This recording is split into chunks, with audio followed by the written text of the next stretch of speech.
Okay, can you hear me? All working? We will just wait. If people can put their headphones on, please listen through the headphones. Channel 24 is the main platform, the main channel for audio in English.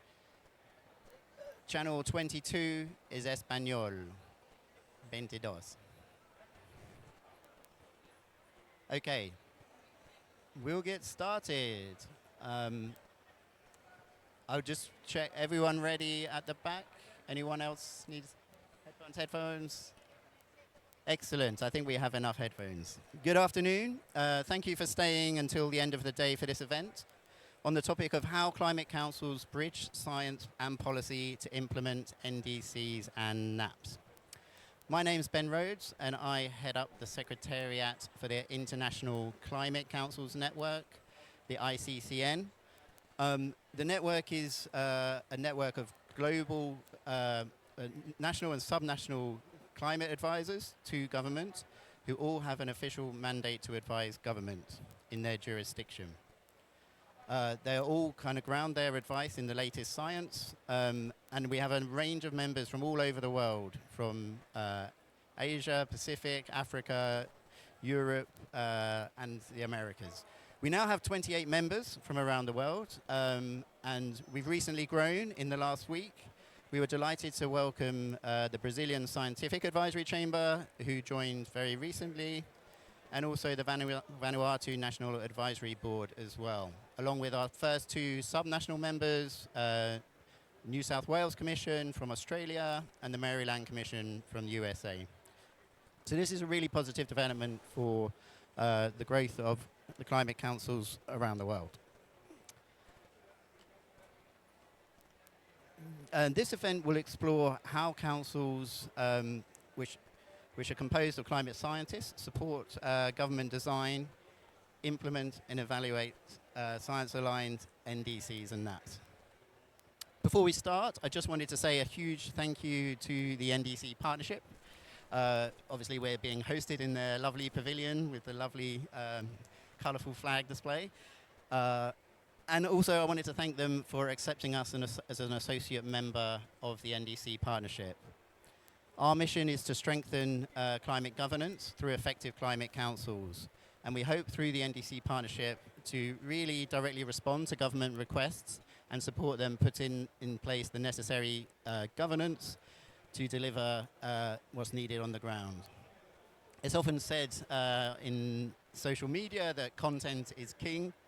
Well, I would argue that process is priceless. And governance is all about effective process to get the right outcome. And we'll be exploring a lot of that today. Before I introduce the panel, we're delighted to have a guest speaker from the Talanoa Institute. We have Natalie Unterstel, founder and president of Institute Talanoa, who will talk about their work and how climate governance is important for NDCs. Thank you. Natalie, over to you.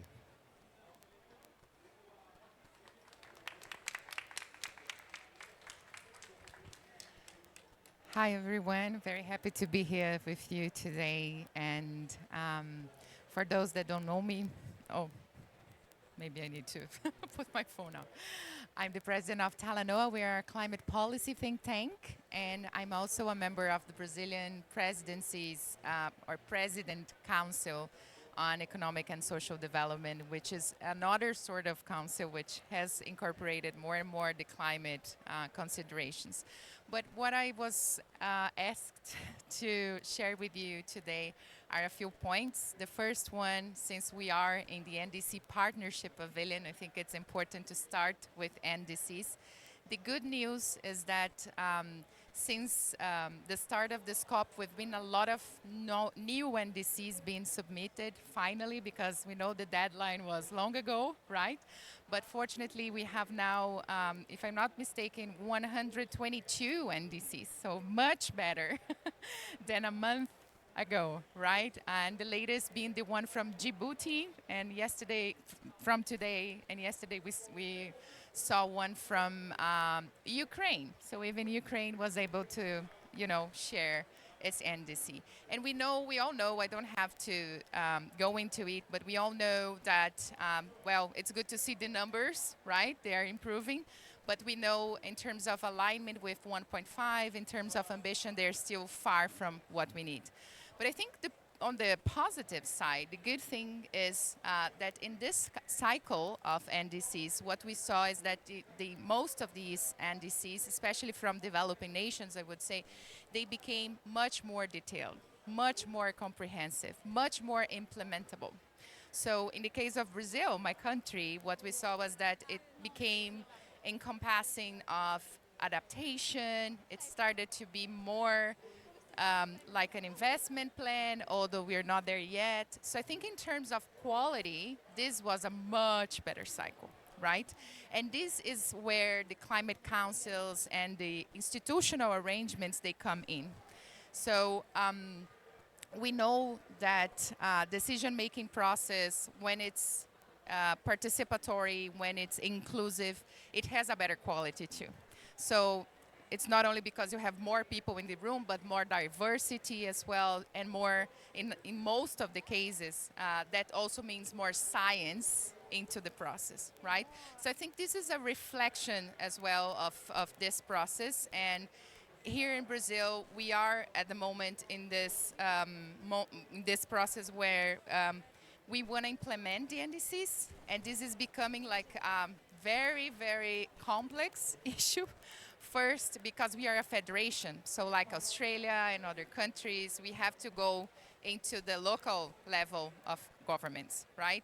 And municipalities, states, in the case of Brazil, they are much further ahead than the national government, to be very frank. I've worked at the local level, I've worked at the national level, and I know that they were the ones to start the policy making on climate, to adopt the laws, to create agencies. Actually, I was the head of the first public agency on climate in the Amazonas state, here in the Amazon, more than 10 years ago. So, you know, those kind of innovations are out there, but there's still a need for more coordination. So I think this is one of the issues that we have to improve. And the other thing also is that the agenda setting is becoming more and more interesting, I would say, because adaptation is something we need to normalize, not the impacts, and how to really build a governance that is going to be effective for adaptation is very much different from a governance for emissions reductions, right? So we have to juggle with these different responsibilities and different political problems as well. So I think this is becoming really like an ecosystem of institutional arrangements, that the experience we have in Brazil. And if in one hand we have one big national council committee, actually interministerial, that is advancing and now has 3 chambers, one being the one that just joined the International Council. There are ideas of reforms and integration, for instance, of the steering committee of our funds. We have a big national climate change fund, for instance, and creating new authorities. So one authority for carbon market regulation, another one maybe to work on adaptation and resilience. So I think this is more or less where we are at the moment. I hope that resonates with your experience, because I know all of us, we are dealing with the same global climate problem, right? And I think this is something that we would like to see more and more integrated also at the international level in this UNFCCC space, right? It's still seen, governance is still seen as a much domestic issue, but I think more and more we need to connect this and really think about climate governance as part of the international and national accountability. So very glad to be here with you today, and really also keen to engage and to share, to really learn from you, from other countries, on what you are doing, and perhaps that may and will inspire us to advance, to evolve with our governance in Brazil. Thank you very much, and enjoy the panel. Thank you so much, Natalie. I appreciate it. I should say, actually, as well as our panel today, where we have kind of 2 speakers from climate councils, I can see in the crowd a range of other experts from a range of councils around the world.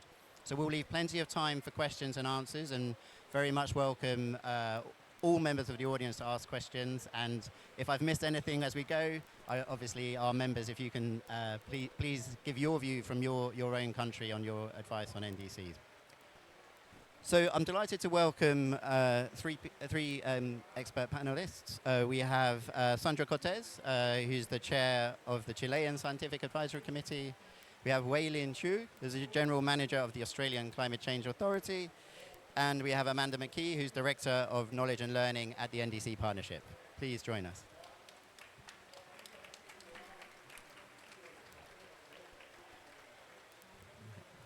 Thank you. And I haven't got my glasses on, so I can see you rather than my screen, so let me just zoom in there a bit. But we're going to start with questions from for Sandra and Wei Lin. It's quite a loud noise. I hope that's not too off-putting. I'm not sure we can do much about that.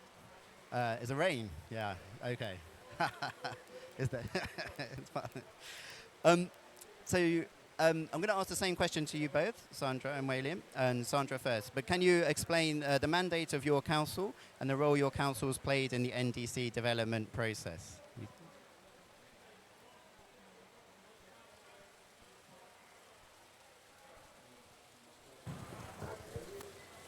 I can hear.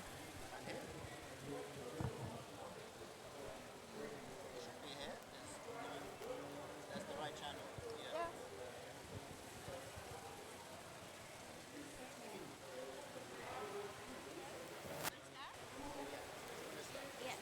Can you hear me okay?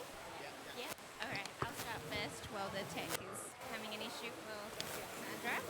I'm Wei Lin Chu from the Australian Climate Change Authority. It's a pleasure to be here in Beleng, and I first want to start by acknowledging the traditional owners of the people of Beleng, who are the Tupinamba and the Pakazas people. In Australia, it's an important thing that we do to acknowledge the traditional owners on the lands that we're meeting on and pay my respects to them. So at the Climate Change Authority in Australia, we provide independent advice to the Australian government on Australian climate policy. We are the advisors to government, and the government does the implementation. So we do the monitoring and the evaluation and the assessment of climate policy, and we provide advice to them every year, and it's up to them to choose how to implement that. So we have a legislative role. There's an Australian Act that gives us power, and the Climate Change Authority provides the government with advice on 4 different areas. So firstly is targets advice. So the Australian government cannot make a decision on our NDCs without the Climate Change Authority providing advice on what that could be. The second thing is that we provide advice on the effectiveness of certain Australian government policies, especially big ones. And the third thing is any other matters that is requested by the Minister for Climate Change or the Parliament in Australia, we provide advice on those things as well. The fourth and final thing that we can do under our legislation is to produce self-initiated research and advice on topics of our choosing. And recently we have done so on the emissions impact if Australia adopted nuclear energy as part of our net zero policies, and also about adaptation and the built environment and how Australia can be more resilient in that respect. Thank you. Thank you, Wei Lin. And Sandra, you can hear us now. So again, the same question to you. Okay, thank you so much for this invitation. I'm part of the Scientific Committee on Climate Change from Chile. In this side, you can see some members of the committee, and we are 11 researchers and 1 technical secretary, and we were selected according a procedure that is established in a law on climate change that my country set about in 2022. And as part of that procedure, we were elected to be part of the scientific committee with the main goal to provide scientific evidence for all the regulatory national rules. For example, the national plans of adaptation or the national plans of mitigation, and obviously to NDC. Our work is made considering different instruments, and also we have to only provide evidence for the national regulations. And we are a team that work at Honore, and in general we don't have a specific budget for working, but through the technical secretary we could apply some specific funding for example, invite the researcher from all the country to be included in our work. And that is possible with international donations, especially, for example, from NDC partnership. And according to that, we develop and way to work, especially to focus in two specific areas. One is to provide evidence for all the instruments, but also we define to have a broad view about all the scientific made in my country, and for that reason we develop scientific dialogues. We start in Santiago, and this year we visit the main cities, and we have an active call for scientific people, for teachers, for people working on divulgations, on communication, and also we invite, for example, students from middle schools that they are working with a specific project related to climate change.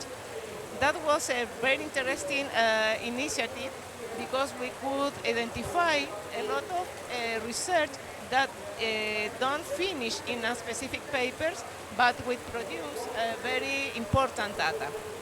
And the other way we work, especially during the new NDC, we start developing some specific thematic reports that we bring to the COP30 with specific documents related, for example, the climate and health, or the intersection among climate, biodiversity, and oceans, because we are interested in put on the table the most strong evidence that could show the impact of the climate change produced in my country.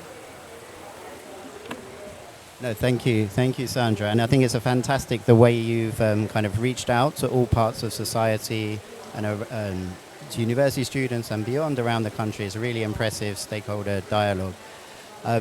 We should also mention that we are currently working in partnership with the Chilean Council and launching a Latin America regional lead based in Santiago.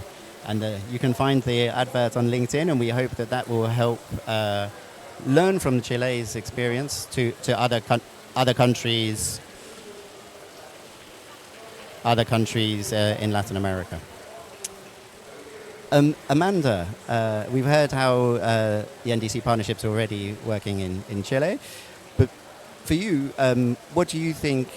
What do you look for in an NDC to tell you it's of the highest possible ambition, while still being robust and achievable?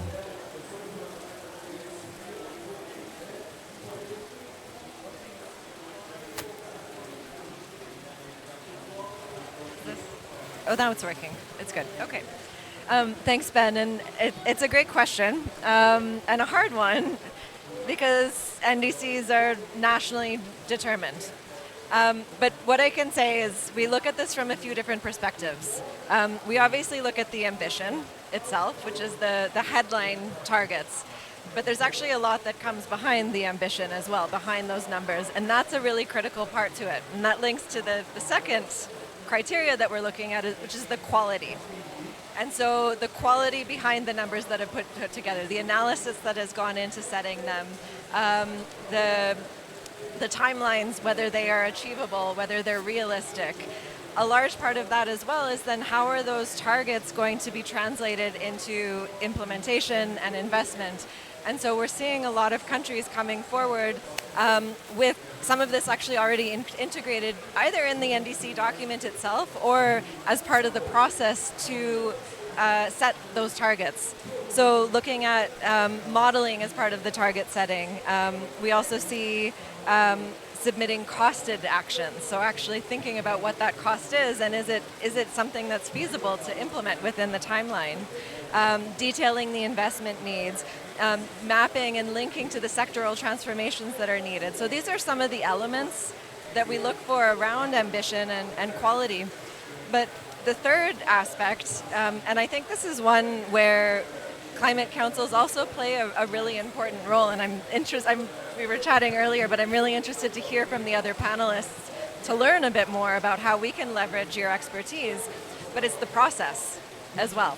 And so when we do look at an enhanced NDC, the process is a really critical part of that because we know if the right sectors have not been engaged, if the right people have not been engaged from the beginning, it's really difficult to create that buy-in that's going to be needed for the implementation of the target. It's really likely, or that there's a high chance that the targets that are set won't actually be credible or grounded in the sectoral priorities. In some cases, we actually see sectors having more ambitious targets than what's in the NDC. That's a good example.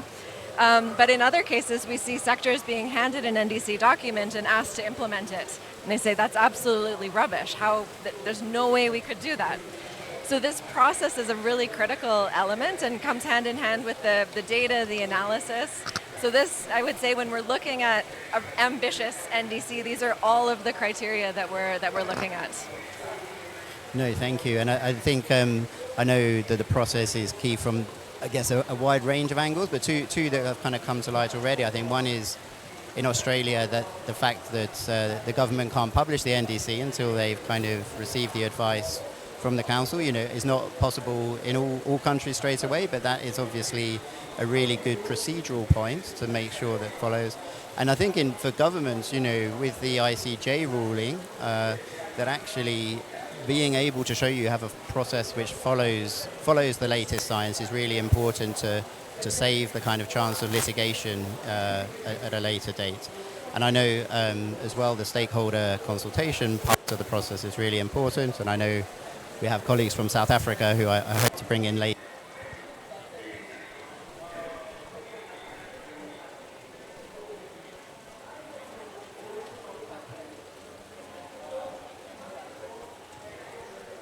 Okay, that better? Okay, we'll move on, and so we have time for questions at the end. So Wei Lin, the Climate Change Authority recommended the Australian government adopt a 62 to 70% target as a minimum commitment, aim for the top range, prepare for both breakthroughs and setbacks, and not rule out overachievement should greater emissions reductions prove possible. Can you talk us through how you arrived at this recommendation and how you try to balance ambition with achievability? Thanks, Ben. So in Australia, it was a 3-year journey that we were on to make this recommendation for the target. We actually adopted a very rigorous 5-part mixed method approach to this, which actually touches on some of the points you mentioned. So firstly, it was informed by the latest climate science. So we looked at the latest IPCC reports, what was local, what was international. That was a really big component and the basis of, how ambitious, and that set sort of the ambition level for our NDC. The second component of the 5-part mixed methods model was to look at the geopolitical landscape, not just within Australia, but also internationally, noting that Australia, is an international country that trades with many other countries, and international politics is also a big influence on what we can do, how much trade, and how fast we can decarbonise as well. So that was the second factor. The third factor was macroeconomic modelling that we did. So we did a lot of modelling across the economy for each of the sectors to work out what different things, under different temperature scenarios and ambition levels, what percentage reductions, what that would cost the economy, and how fast the emissions would reduce under those scenarios. And the fourth thing we did was balance that with actual real-world sector-based analysis. So talking to industry, understanding what technologies are available, what the uncertainties are, not only from a technological perspective, but also an economic and finance perspective, to understand the barriers and the key enablers that are required. And the fifth and final one, which hopefully touches on another criteria, is extensive stakeholder consultation and engagement. So we did 3 rounds of consultation, as well as targeted consultation with key groups. It included all sectors of society, from big industry, our federal, our local governments, because we are a federal country as well, First Nations groups, community groups, other governments, to make sure that we captured everybody's needs and concerns and challenges as part of that process. So we feel that there was not just a balance of ambition, but also achievability in our recommendation. I've heard some people talk about, targets and NDCs are more about the political ambition more than the economic feasibility of what's possible. But I think for Australia, we tried to balance both in our target recommendation, which is partly why we recommended a target range, because we acknowledge the significant uncertainty in the world and in the economy and the technologies that are available to decarbonise, which is why we have the range. But another really important thing for us, being a nationally determined contribution, was it needed to be in Australia's national interest, which it certainly is, given that the costs of inaction, of doing nothing about responding to climate change, is far worse in terms of the disaster costs and the recovery, and having to catch up later on. So that's part of our method of how we decided on 62 to 70%, and noting, because of that uncertainty, that it should be taken as the minimum, and that the country should aim for more should the technologies and the uncertainties that we looked at prove to progress and be addressed faster than we think they could be. Excellent, thank you. Very thorough process, thank you. And Sandra, we wanted to learn a bit more in detail about your convening dialogues with the scientific community. What were some of the biggest learnings that came out of the process? I'm not sure if I understand all the questions, because it's not From well. the dialogue with the scientific community. Okay. And what did you learn out of the process? Okay. That was an amazing activity, because we start in Santiago with the researcher from the capital. But after that, we continue with visiting different places in the north, especially dedicated to the copper mining, or in Punta Arenas, where we try to develop clean energy, or in the central area of the country. And in each place, we could identify different researchers, workers, according to their context. For that reason, that situation is very interesting, because we can't develop a unique NDC on a unique research gaps, considering all the country as an only one country. We have different countries in the north, in the south, in the central area, and in each place, the researchers and the students identify different problems. And for that, was a very interesting opportunity also to know about different ways to research. In several places, the people not only use quantitative methods, they need, for example, use mixed methods, or they could develop or some interest in some specific problems. For example, the wildfires in the center of the country is different to the problems related to the salmoniculture in the south.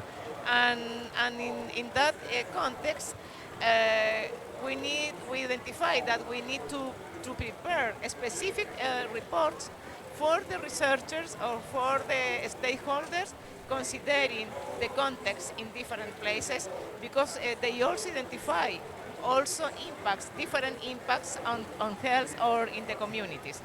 And for us it's not easy, because we, in general, until now, we have different instruments, for example, the adaptation plans, that are made by a specific ministry. But we need to, that plans develop a conversation with other ministry, because we are thinking in how we improve the works, in the policy works, the policy makers, integrating different problems and integrate different approximations. And for that reason, we start with this report that try to combine the situation, for example, in the oceans, related to biodiversity or related to some specific meteorological conditions, because we need to integrate not only the evidence, but also we need to integrate the policies for improve the beneficial effects or the co-benefits, especially, for example, in health. We need to, for example, improve the connection between transport with emissions, because we know that they have benefits on the health of the people. And we try to move the situation in that way, because we have separated instruments, we have separated activities from the ministry, the different ministries, and we are facing complex problems in specific areas of our country. Thank you, Sandra. We're losing your sound there. I think we're losing everyone's sound, excuse me. I think in health, it's a bit of a lucky dip. Is that one's better? No. This one? There we go. I think on health, so thank you, Sandra, for joining our project steering group for our health project. We are hoping to help devise kind of common methodologies and principles for considering health within the work of councils. So for members, do get in touch with us if you're interested in that. Amanda, we were keen. We know that the NDC partnership works by it's a demand-led network. So you receive requests for support letters directly from ministers within kind of climate change ministries. What are you seeing in terms of the demand for capacity building at the science policy interface, and how do you think this will evolve as we move into the implementation of these third round of NDCs? So exactly, as you explained, our developing country members can put forward requests for support to the partnership at any time, and we match them with our institutional and associate members. So they bring forward support in response to those country identified priorities. And currently we're supporting just under 110 developing countries globally, and 100% of them have requested some sort of capacity building support. So I don't think that's a surprise.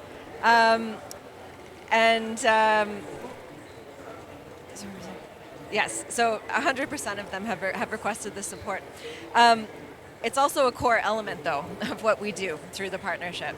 And so our model is really based on ensuring that countries are receiving the support that's needed, not just to do the work, but then to carry that work forward. And we've had a really common model that we've adopted where we've actually embedded facilitators and advisors in country governments. So we would bed these upon request from the country. Facilitators either help to coordinate efforts across ministries or between the government and partners, and then embedded advisors bring in technical expertise from the outside. But in both of those instances, a core part of their terms of reference is that they are there working under the guidance of our focal points within the ministries. So they're not an external consultant who's coming in and doing the work. They're taking the guidance from the ministry, but they're also leaving behind lasting capacity. And so that can include things like helping develop or strengthen some of the institutional processes for coordination. It can include training staff as well. It's not a foolproof model because we know that there's high staff turnover, but this has been something we found that's been really effective to give an extra hand in the government to take on some of this work and start to sort of spread those tentacles. When we look at the types of requests, I have to say I don't think there's a lot that's specifically at the science policy interface, and I think this is a big opportunity. A lot of the requests that we receive will be very general in nature when it comes to capacity building, or it will be specific to certain sectors or stakeholders in building their capacity. But in terms of developing the capacity to strengthen the NDC targets, for instance, or really think about some of the implementation practices, I think we're not seeing the level of requests that we would hope to see. And this is also one of the areas where we're really excited to have the ICCN as a new member, because we can think together how we can be leveraging your international network, working with individual climate councils and thinking about what is it that you need that we can help to bring additional support for, or how can we take some of the lessons that we're seeing and encourage other countries to think about similar models to build up that capacity nationally to lead these processes. Thank you, Amanda. That's very clear. And yeah, although not a great deal of requests so far, yeah, we absolutely stand ready to work with you and think how can we kind of get science-based kind of requests and support them appropriately. We have. I just want to ask Sandra and Waylin one final question for just a very short response on National Adaptation Plans. So obviously this year is all about NDCs, but we can't forget the importance of National Adaptation Plans. And just really a quick overview of how your councils also advise on this. Is it different to the NDC, the relationship with government? Yeah, so over to you, Sandra. Yeah, we started working about 1 year and a half ago, and we start with adaptations and mitigations plans, and was not a very good experience because we need to show the difference, for example, in the indicators and how we develop the indicators on how we could follow the indicators in the different plans. And I think it's very important for improving the process, include the scientific committee. We need to open these councils to more people that are making science, for try to put better indicators, realist indicators, and especially clear indicators with clear goals to evaluate the change during the time. And so probably that is not easy, but it's fundamental, it's a critical point for improving our actions on climate. Thank you. And Waylin? Thank you. So, unfortunately in Australia, our adaptation policy and advice isn't as mature as our climate mitigation, I'm sad to say. And so Australia only released its first risk assessment and National Adaptation Plan this year, right before announcing our 2035 target and NDCs in September. So while the Climate Change Authority in Australia currently doesn't have a formal role to provide advice on the adaptation policy cycle, it hasn't stopped us. and we believe we are well placed to do that. So one thing that we are legislated to do is provide advice annually and recommendations to the government. And in previous reports and advice, we have made recommendations on adaptation policy and the policy landscape. So, for example, some of those things we've included is about how these national adaptation plans and risk assessments need to be legislated and to not just be a once-off, but to happen every couple of years. So we recommended every 5 years would be a good way to do that. And also we've recommended that we should be the lead on monitoring and evaluation of adaptation policy in Australia. We are well placed given we do have a strong science basis and we do have in-house expertise on this, given that it's quite related to the built environment as well, which is one of the sectors that we look at and do analysis on. And, you know, we recommended that we do that to be informed by best practice around the world, for example, from the UK and New Zealand. That's it. Great. Thank you. Yeah, we have the UK colleagues, so we'll make sure, Waylin, you have a chance to meet them after. But adaptation will be something as a network we pivot to and kind of think, how do we offer kind of more opportunities to learn from each other in this kind of overlooked space. Okay. Audience, it's over to you. We have 15 minutes for questions. You may ask a question of any of the panel or to all of us. You may also just wish to kind of update, particularly if you're from a climate council, how you've advised on NDC within your country. So yeah, please do raise a hand, and if you just say your name and which organisation you work from and ask your question, that would be fantastic. Over to you. Any questions? Also.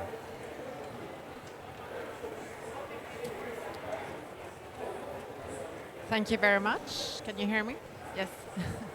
So thank you. I'm Åsa Persson. I'm chair of the Swedish Climate Policy Council.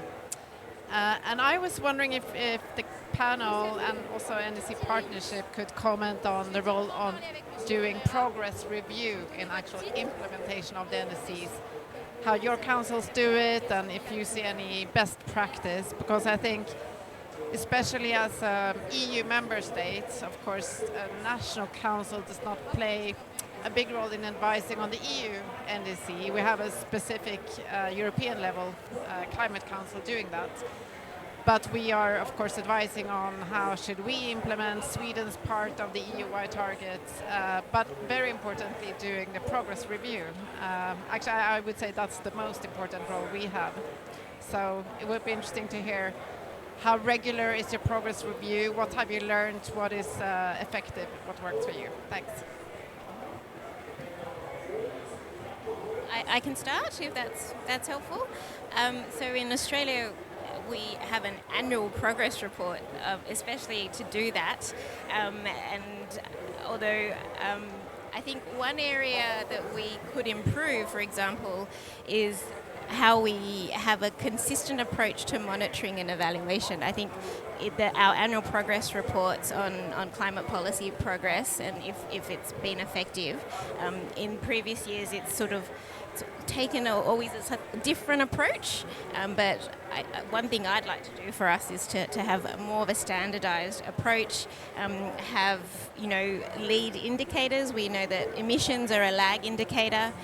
You implement policy, there's a lead time, and in a few years you see the impacts of that, but to come up with lead indicators to signal, what sort of changes and what sort of things are going to be the key drivers to shift the dial on emissions reduction and adaptation as well.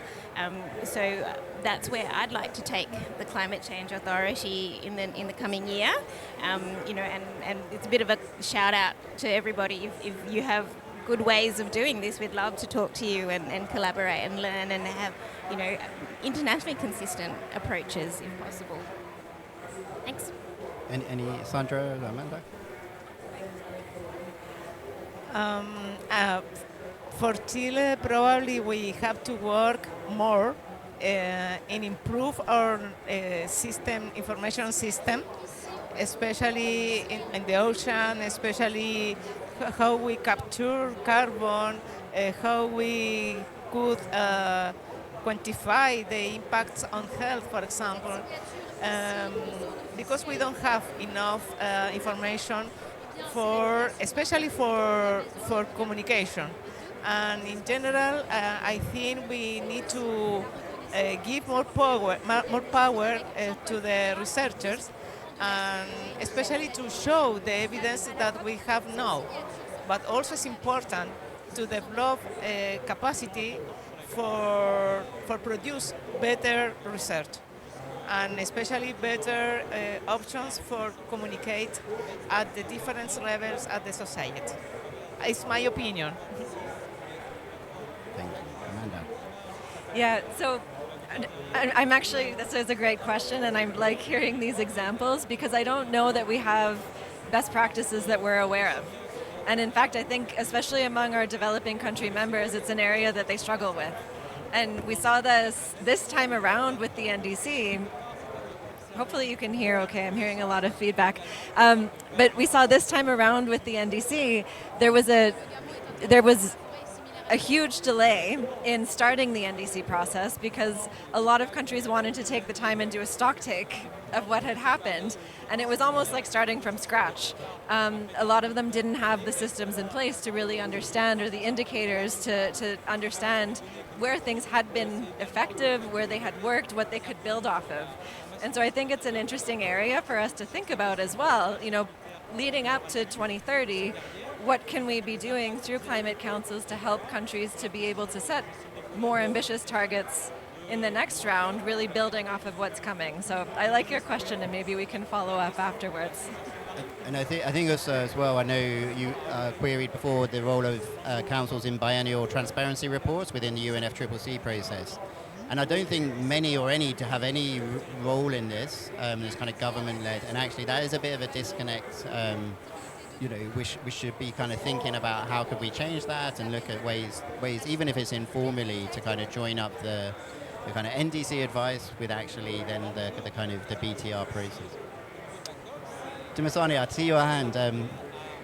Welcome. So Dumisani is the ICCN co-chair, but I will let him introduce himself.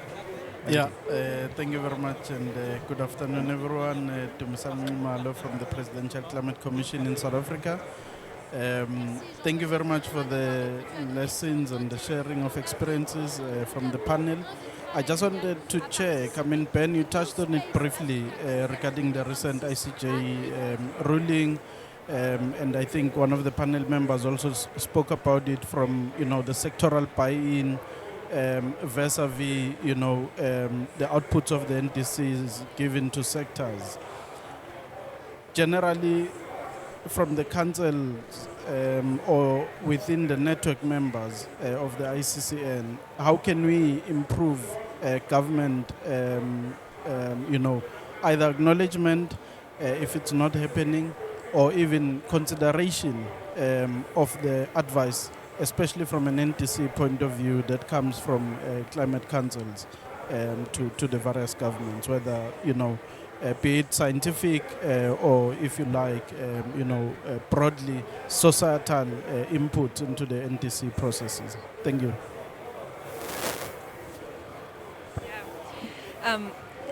The one thing that I would say is really impactful is that evidence base. And so the analysis, the data, the messaging can be a really powerful tool for the Ministry of Environment or Climate Change, whoever is responsible for that NDC document, to make the case that they need to make with other ministries. So whether that's Ministry of Finance or the sectoral ministries or health and labor or gender ministries, having that data, having that data we've seen has been really helpful for them. So a tool that they actually come to us and request for. So I would say that was one area that we could potentially lean into more.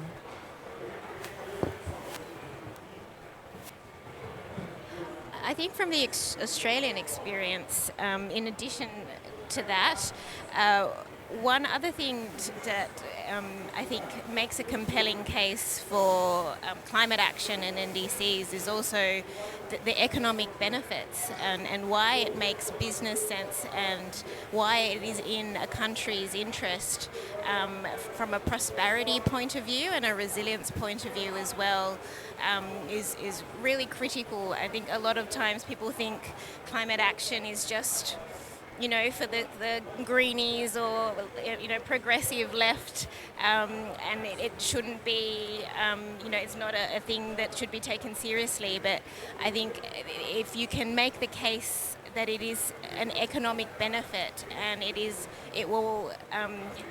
makes business sense and it makes economic sense for a country, I think that's a really important factor as well.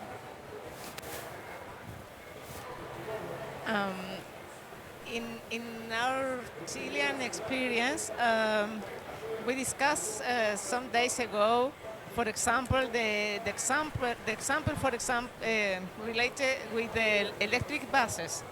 10 years ago, we don't have any electric bus in Santiago, in the capital. And slowly, the Ministry of Environment with people from the Ministry of Transport would start with a pilot study to show the difference, to educate the drivers, and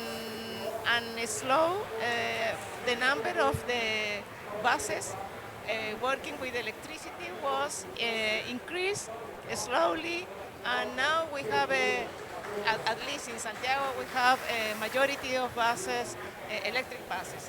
And so the people could see the difference when you use an electric bus and when you use a bus based on diesel. It's more comfortable, it's clean, you can charge your cell phone, you could have air conditioning, and for the people, that signal is very, very strong because the people see the difference. It's not easy, it's not quick, but we know that the emissions are reduced and we see the noise in the street is less, and the people understand that the change is useful for their life. Thank you, Sandra. It reminds me, actually, I saw Piers, you had a post on LinkedIn this week about your Uber driver in Berlin with his electric car, and I think people see the change and see the difference it makes to their pockets, and we need to invest to get there, but I think we are starting to see that change in a positive way for people's lives. We have time for one more question. Anna, I think first, and Piers we can squeeze in two. Sorry. My name is Anna. I'm the CEO of the Icelandic Climate Council. So I'm curious to hear from other member councils how they engage with the broader society in their work, as I find this quite a challenge. So,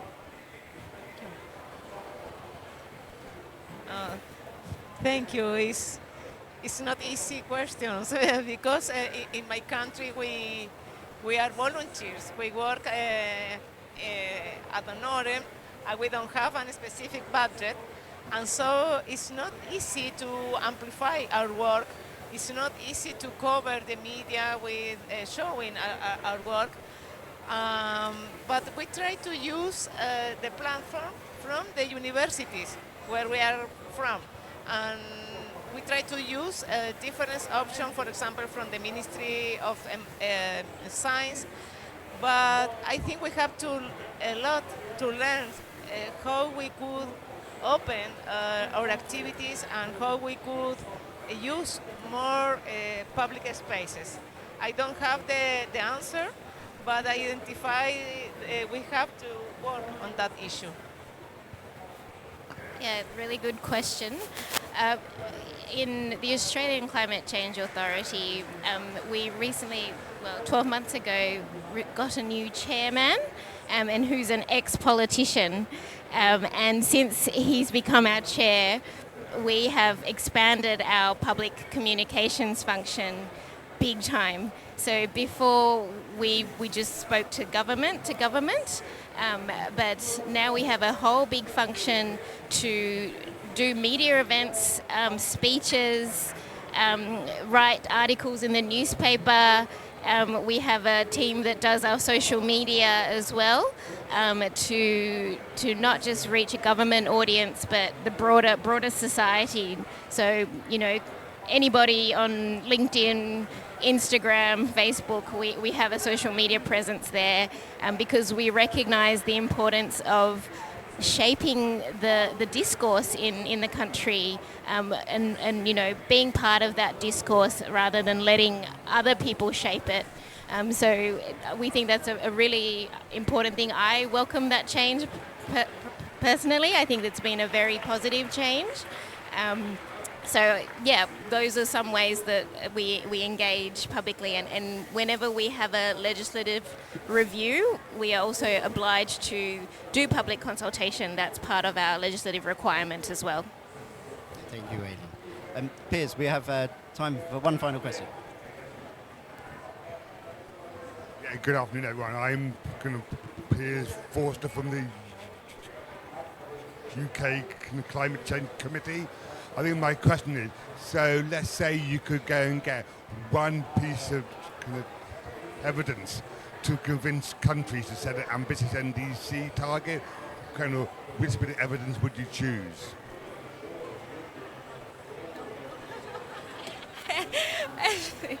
Scientists are like evidence, facts. Yeah. Can you hear me okay? Yeah, all right. That's a really tricky question because it's, you know, there's so many things to balance. I think the science is a really important foundation, but if I had to pick one, I think unfortunately it would have to be the economic business case. But that has to incorporate the science into it, because you know, you have to incorporate loss and damage, you have to incorporate disaster risk recovery costs into that business case and the economic model. It's a system approach you have to take, and it's integrated. I don't think you can isolate one value outside. I think science is so critical to inform that. But again, I think, unfortunately, in our world, the economics speaks loudest. So that's what I would say. I would echo that, but take a slightly different angle and look at the costs and benefits of it. I think dollar figures are powerful, but we also throw them around a lot. So really showing tangibly what that means. The jobs created, the jobs lost, the health impacts, but putting it in dollar figures, I think, would be the evidence I would push for. I only want to complement, when we visit different cities around my country, in some cases the children see the difference, for example, in some kind of insects, or they say the difference, for example, in some kind of, when the plants produce the fruits, and they don't have specifically what is the difference on time, but they see the difference. Or after some extreme events, they see the number of people affected. And so obviously it's very important to have the impact on have the numbers, or have the cost in dollars or in pesos. But in some places, in several places, the people see the difference in their local space, in their territories. And makes sense when they speak with us. It makes sense how the territory changed during the last times. It's an qualitative observation. It's an experience. It's an experience. Okay, thank you. Alex, did you want to come in?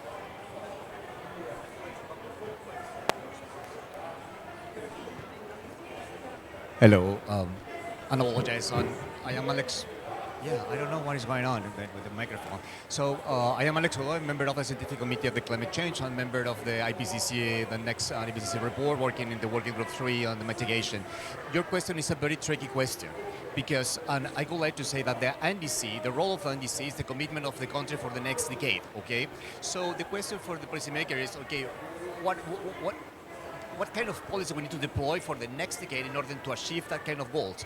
So, for example, in Chile, we have the structure of the complexity of the NDCs is very different to other countries. We have on one side mitigations, depending on the forestry, for example, and for us, for the policymaker, it's a very good response, understand how that kind of commitment for the climate change and have a different kind of trade-off in order to invest in one kind of technology or another ones. For example, for us, it's very important Article 6 for the carbon market and so on.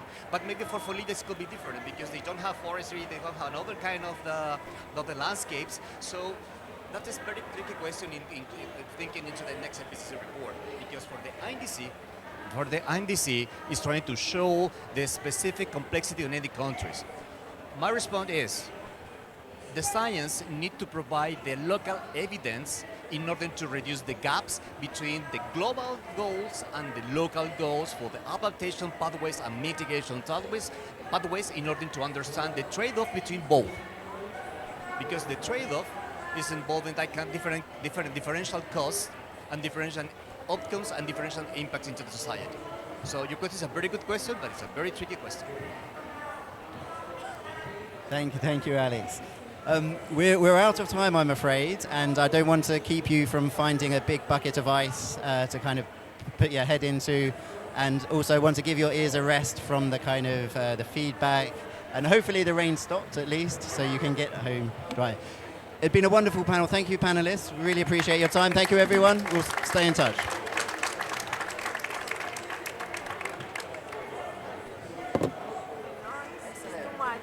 Yeah, it is. Just like...